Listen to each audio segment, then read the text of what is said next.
pilnīgi katram cilvēkam jau bērnībā ir ielikta programma pakļauties citiem. Būt paklausīgam, darīt visu tā, kā liek kāds cits, darīt visu tā, kā pienākas. Citādi būs sods, nepatikšanas, nevarēšu dabūt to, ko vēlos, mani uzskatīs par antisociālu, nepieklājīgu, dīvainu cilvēku. Skolā nevajadzēja pašiem plānot savu laiku, nevajadzēja plānot savu mācību procesu.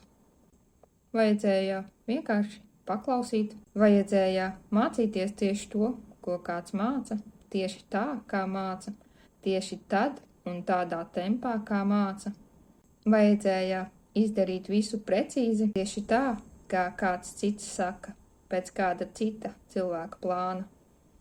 Un pēc skolas tas pats turpinās darbā, un tas pats turpinās arī attiecībās, darīt to, ko kāds cits liek.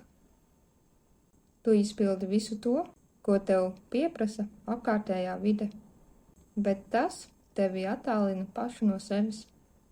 Kāds ir iesmadzeņojis to, ka ir normāli pakļauties sabiedrības uzliktajām normām, un, ja gadījumā kāds izdomā nepakļauties un būt patiesi pats pret sevi, un darīt tikai to, ko grib un kā grib un kad grib, tad sabiedrība tādu pašpietiekamu, brīvu un neatkarīgu cilvēku uzskata par slimu.